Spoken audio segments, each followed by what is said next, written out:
rejects the idea, knowing the high priest might turn her into a puppet for his own purposes. The father refuses, believing that the idea of turning his daughter into a doll is insulting to him. Hearing this, the high priest attacks Daland and his wife, sharing his doubts about Nema not being their daughter. He informs them that she does not bear much of a resemblance to their other two children. Just then, Daland's wife, Kula, interrupts their conversation and tells him that she has exchanged the true name vow with her husband, and if she breaks it, she will face divine punishment and bear the mark of fallen on her forehead. She then shows her forehead, shocking the high priest. However, the high priest still doubts her and believes that only Duke Daland perhaps took the true name vow. However, Kula clarifies that she took the oath in the presence of the king, informing everyone that if anyone doubts her again, it would mean challenging the king himself. Later, Lars wakes up Nema by licking her face. She opens her eyes and looks at her parents. They deliver the good news that no one scolds her, and the divine beast has granted her power, so she shouldn't be frightened. At the same time, the king holds Nema in his hands and grants her permission to come to the palace anytime, allowing her to go wherever she wishes. After that, the brute prince takes Nema to his room and intends to introduce her to other fluffy animals in the palace. Just then, Gwyn, the 2nd Brigade of the Royal Guard, arrives and greets the prince. The brute prince tells her that if something ever happens while he is away, she can rely on Gwyn. Nema, surprised at his amused personality, greets him and informs him that she already saw him in the court. Just then, the brute prince orders Gwyn to take Nema into the dragon's stable, shocking Gwyn. He wonders why the prince is sending her to a dangerous place like the dragon's stable. Moving with guards, Nema feels ashamed of herself, questioning why she needs their protection. However, she proceeds because she can do anything for fluffy animals. On the way, she meets Dan, the head of the dragon stable. His clothes are ordinary, as he takes care of dragons voluntarily. He stoops down and greets Nema, causing her to believe that kind people also exist in this world. Observing his appearance, Gwyn criticizes him for not wearing a royal dress like him, and they both begin to exchange hurtful words. It is then revealed that both Gwyn and Dan were classmates at the academy and often messed with each other. To solve this matter, Nema turns their attention to her by pulling their trousers. They realize what they have done to her, and Dan holds her hand, asking her to be cautious, as there can be more dangerous dragons than she imagines. He then shows her some dragons, revealing that the dragons flying in the air are called Lindblooms, while those running without wings are called Lindra. These dragons live in deserts and lake areas, choosing their habitat based on their preferences, preferring these areas as their homes. Seeing this, she desires a head pat on the dragon's head but realizes that Dan is unlikely to allow her. Just then, a red beam appears on her body, attracting the dragons and causing them to rush towards her. Since this has never happened, Dan and others have become vigilant. Dan takes Nema away, but the leader dragon stops them. Nema steps forward and greets the dragon, calling her Gizzle and informing him that, due to Saul's orb, she can talk to them. She shares her wish to play with all of them, and Dan agrees. After that, Gizzle bends down, allowing her to sit on him. Without wasting a single second, the dragon flies away and takes her to the sky, leaving Dan and the others shocked at this sudden turn of events. Gizzle believes that Nema is human but can sense the orb of the fire dragon and knows that she hasn't made a pact with him. Nema reveals that the orb was given to her by the dragon himself, and due to that, she can communicate with other dragons. She greets other dragons, and they welcome her as a maiden dragon. She makes a flower band for the little dragon, but he prefers to eat it. She starts to chase him, while the other little dragons join them, thinking they are playing. She also plays with them in the water and has a lot of fun. While Nema is enjoying her time with the dragons, Dan and Gwyn discuss her. Dan, who knows Gizzle's nature, reveals that, as the leader of dragons, he never lets anyone onto his back. However, Gwyn clarifies his doubt and reveals that Nema was the one who saved the kingdom from the fire dragon. Just then, she returns with Lars and another dragon, shocking everyone. Dan wonders how she can command holy beasts and other dragons, believing that she is not an ordinary girl. The next day, Dan takes Nema to the Beast Knight stables, which have lots of rare animals. There, they meet a guy named Leston Ogma, who is the captain of the Beast Knights Legion. Upon seeing how simple Nema is, Les wonders if she is really the one Dan described to him earlier. It turns out that Dan told him everything about Nema and how she is able to tame the head of the dragons, Gizzle, who never even lets Dan sit on his back. Realizing that he has a little charmer in his stable, he takes this as a challenge and begins to gather more information about her powers. He takes Dan and Nema to the stable of Horse, which is maintained by magic so they can live their best lives. Les introduces Nema to the leader of the herd, Uaz, but her taming powers don't work on him as Uaz rejects her greetings. She asks Uaz to play with her, but he also rejects this offer too. Seeing this, Les reveals that Uaz is a kind horse but sometimes can become selfish,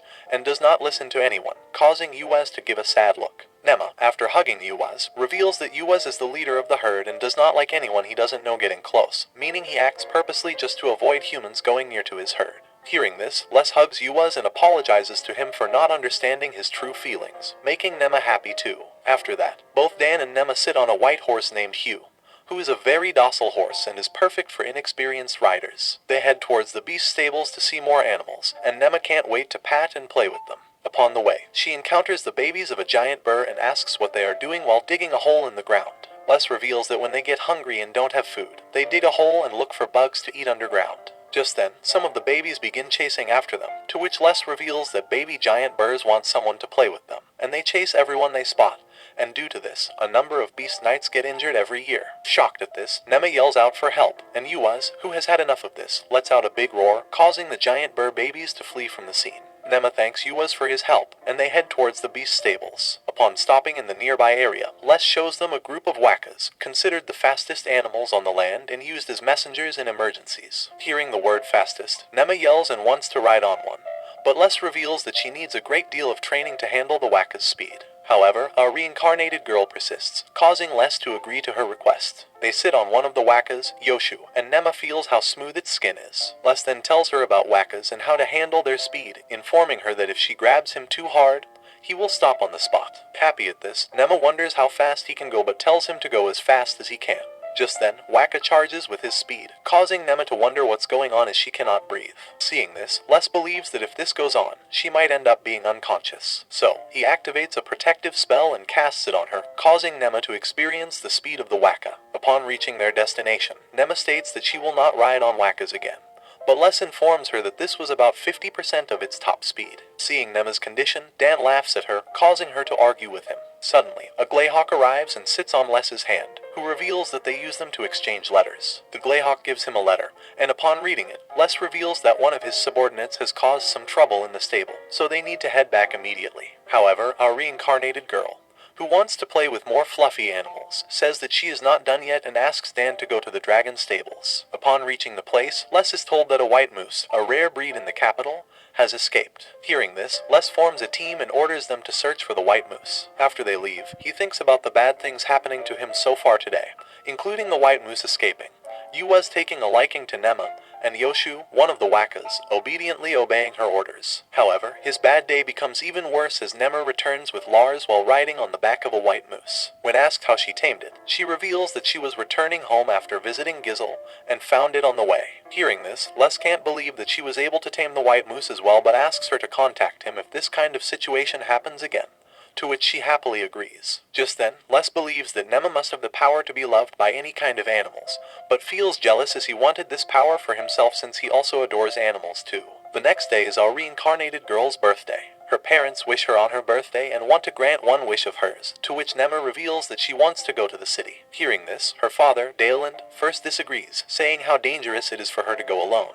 But her mother, Kula, tells her to go with Paul and Karna. After that, she heads to her first shopping, and upon reaching, she wonders how beautiful the market is and how many shops are there. Karna tells her that the royal capital is split into 4 distinct areas, including the noble district, commercial district, common district, and industrial district. This was the wish of the first king, who wanted the city to look beautiful even from the sky. After hearing this, they head to the nearby food shops, and seeing how tasty the food looks, Nema wants to eat it. She asks her sister to teach her how to use money in this world, to which she reveals that the smallest units of currency are called rai, and 10 rais are equal to 1 copper ingot. Hearing this, she heads to the nearby chicken fried shop and orders 3 leg pieces, which cost her 3 copper ingots. After paying the shopkeeper, she heads to her group and gives 1 to Karna, 1 to Paul, and the remaining 1 to her pet dog Dee, revealing that due to her birthday, she wants to treat everyone as special. Suddenly, she smells something nice and sweet and wonders where it's coming from, but sees the cookie-like things in the nearby shop.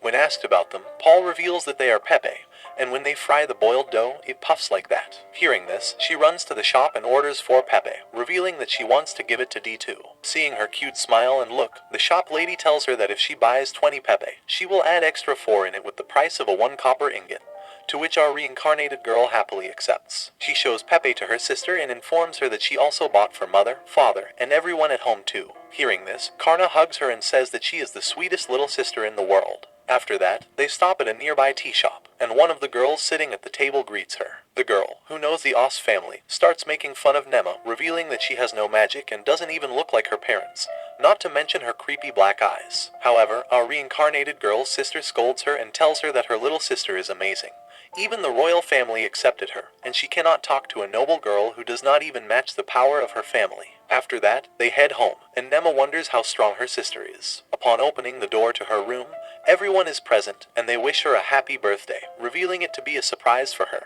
Nema, realizing how busy they are with their work but still come to wish her, starts crying and thanking everyone, believing that this is the most amazing day of her life. They then celebrate her birthday, and the queen gives her a necklace and some powerful magic stones. The brute prince also arrives and gives her a magical bracelet, telling her to keep it around her every time as it will protect her from enemies. The others also give Nema gifts, and Les, the captain of the Beast Knight Legion, gives her a Rainhawk, who is related to the Greyhawk. Les reveals that yesterday, she was looking at the Greyhawk, and since she cannot handle him because of his big size, he decided to give the Rainhawk to her. After the party, she states that this was the best birthday she ever had and names the Rainhawk Nox. The next day, our reincarnated girl plays with Nox and teaches him how to fly far away in the sky, believing that they are already best friends. While she spends time with Nox, Les and Dan are in awe that she is able to train him in such a short amount of time and believe that her powers are beyond their imagination. Les asks Nema to give Nox a chance to go further in the sky tomorrow, but our reincarnated girl cries and reveals she has to start studying from tomorrow and might not be able to come to this place much anymore. The next day, Nema is introduced to her tutor who comes into her room and formally introduces herself as Annalie de Sa. Nema looks at her clothes and minimal makeup and believes that she is a picture-perfect lady. However, her thoughts turn to dust as Annalie reveals her true identity after her butler leaves the room.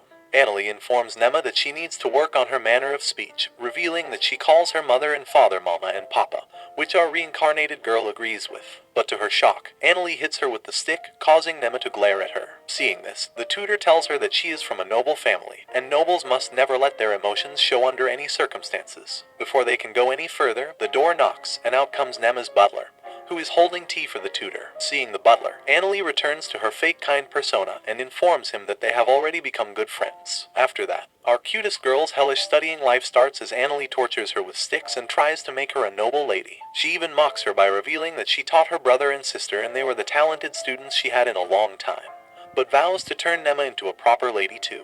After the boring lecture is over, Nema is tired and goes to her room. She thinks about her tutor and believes that there's no way she treated Ralph and Karna like that, revealing that she might be making her a fool. She explains that if she tells all this to her father, he will surely expel her from the kingdom, but mentions that she needs to overcome this by herself and vows that she will not let her win. The next day, Annalie hits her with the stick, telling her that she is slouching yet again. However, our reincarnated girl, instead of giving an angry glare, replies with a cutest smile and informs her that she will be more careful in the future. Nema's cute smile impresses her, but she reveals that that is her business smile, which she learned at work in her past life. Despite this, our reincarnated girl wonders how long she can keep it up. After dinner, Nema leaves the dining room with a sad face, and upon seeing her, her family wonders what happened to their girl, as she never left her plate without cleaning it. Her mother Kula follows her and inquires what's bothering her, but our reincarnated girl, instead of telling her mother about Annalie, runs away to her room. Before she can enter her room, Ralph catches her with his magic and informs her that instead of fighting with him, she should think about the words she needs to say to their mother, as she is in anger mode, which Nema declares 10 billion times scarier than Annalie. Just then, her mother informs her that if her recent sad look is because of Annalie, then why didn't she talk to her about it? To this, Nema reveals that she wants to fight her own fights, and if she told her, then her mother would have interfered in her fight and made her tutor quit. Hearing this, Kula pats her with her finger and reveals that Annalie is known for being a perfect lady in the kingdom. If she challenges her on her own terms, she won't stand a chance. However, she